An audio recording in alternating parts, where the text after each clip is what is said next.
సంక్షేమానికి పెట్టింది తెలుగుదేశం ప్రభుత్వం. ఆ రోజున ఎన్టీ రామారావు గారు 35 రూపాయలతో సంక్షేమ పథకాలు స్టార్ట్ చేశారు. అలాగే దాన్ని చంద్రబాబు నాయుడు గారు వచ్చాక 1000 రూపాయలు చేశారు. తర్వాత 2000 చేసింది కూడా ఘనత మా తెలుగుదేశం ప్రభుత్వందే. ఇప్పుడు ఏదైతే పవన్ కళ్యాణ్ గారు, జనసేన పవన్ కళ్యాణ్ గారు, టీడీపీ అధినేత చంద్రబాబు నాయుడు గారు కలిపి మనం ఇచ్చిన వాగ్దానాలు ఏ ఒక్కటి కూడా మిస్ అవ్వకూడదు, ప్రతిదీ అమలు చేపరుస్తూ ప్రజానీకానికి ఎంతో ఊరట కలిగిస్తున్న మన తెలుగుదేశం ప్రభుత్వం, జనసేన ప్రభుత్వం యొక్క గొప్పతనం మీ అందరికీ తెలుసుకోవాలి ముందు. ఎందుకంటే మీరు అందరూ నమ్మి ఓట్లు వేశారమ్మా. తప్పకుండా ఆయన ఏ అయితే హామీలు ఇచ్చారో ఈ ప్రభుత్వం, కూటమి ప్రభుత్వం అన్నీ అమలుపరిచి మీ సంక్షేమ ధ్యేయంగా, అలాగే పేదల ఇంటి కళ్ళను కూడా నెరవేర్చేది.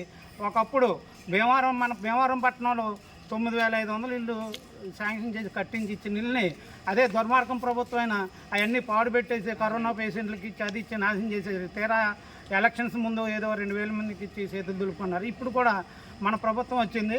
తప్పకుండా ప్రతి ఒక్కరికి మీ ఇల్లు ఏదైతే పెండింగ్లో ఉన్నాయో అవి కూడా ఇవ్వటం జరుగుతుంది. ఈరోజు ఈ పండగ వాతావరణం ఆంధ్రప్రదేశ్ అంతటా ఉదయం 6ంటికి డోర్ టు డోర్ ఇంటింటికి వెళ్ళి మా నాయకులు ఎవరైతే చెప్పారో అలాగే మా పార్టీల కార్యకర్తలు అందరం కలిపి సచివాలయం స్టాఫ్ తోటి ఇవ్వడం జరుగుతుందమ్మా. ఇదంతా హర్షణీయం. అలాగే ప్రతి ఈ టర్మే కాదు, ఎన్ని టర్ములైనా మన తెలుగుదేశం, జనసేన ఉమ్మడి కుటుంబం కింద ఏకమై ఇటువంటి దుష్ట ప్రభుత్వం పారదోలేరు. తప్పకుండా నెక్స్ట్ వచ్చే 2-3 టర్మ్ కూడా ఇదే ప్రభుత్వం ఉంటుందమ్మా. మన ఆంధ్రప్రదేశ్ని స్వర్ణ ఆంధ్రప్రదేశ్గా తయారు చేయడం ఖాయం.